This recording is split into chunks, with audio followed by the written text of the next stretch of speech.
नमस्कार साथियों, आज हम बात करेंगे उत्तर प्रदेश में नवनिर्मित पल्लवी पटेल असदुद्दीन ओवैसी के गठबंधन उनके तीसरे मोर्चा बनाने के प्रयास की। बात करते हैं ये तीसरा मोर्चा बनाने की ज़रूरत क्या पड़ी।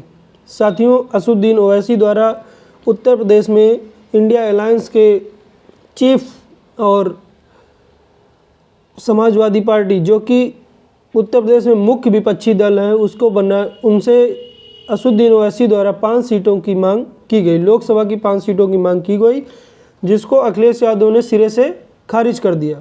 उन्होंने असदुद्दीन ओवैसी की एआईएम को 5 सीटें देने की मांग को नकार दिया।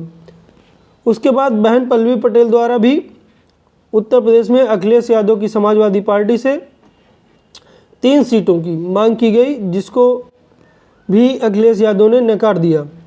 पल्लवी पटेल ने बिना परमिशन, बिना किसी इजाज़त के इंडिया गठबंधन से 3 सीटों पर ऐलान किया।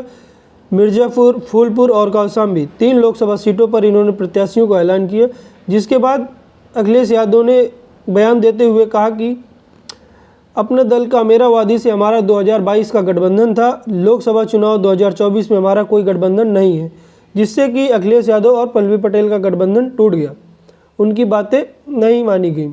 उसके बाद पल्लवी पटेल जी ने कांग्रेस से भी कोशिशें की 3 सीटें लेने की, कांग्रेस से तालमेल बिठाने की, लेकिन वहाँ से उनको कोई जवाब नहीं दिया गया। जिसके बाद उन्होंने बीएसपी सुप्रीमो मायावती जी से भी संपर्क किया और वहाँ से भी उनको निराशा ही हाथ लगी।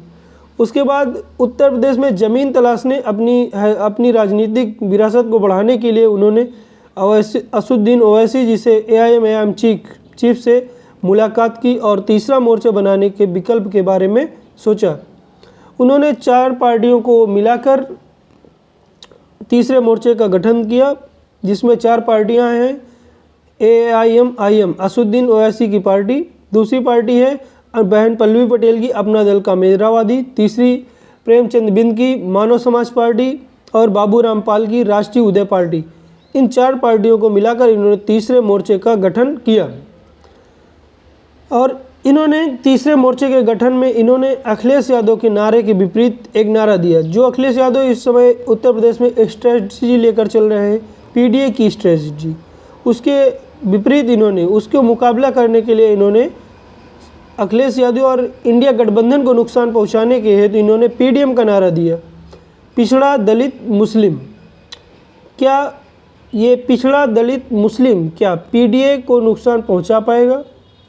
क्या ये इंडिया अलायंस, ये तीसरा मोर्चा इंडिया अलायंस और समाजवादी पार्टी को किसी तरह नुकसान पहुंचाएगा? साथियों, इस मोर्चे ने उत्तर प्रदेश की 35 लोकसभा सीटों में अपना प्रत्याशी उतारने का ऐलान किया है।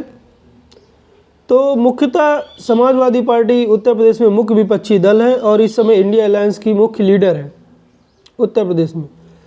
तो देखना है कि क्या कोई भी नुकसान, ये जो तीसरा मोर्चा बनाया गया है, गठित किया गया है, क्या नुकसान पहुंचा पाएगा? क्या असदुद्दीन ओवैसी और पल्लवी पटेल या इनकी चारों पार्टियां अपने लिए राजनीतिक ज़मीन तैयार कर पाएंगी?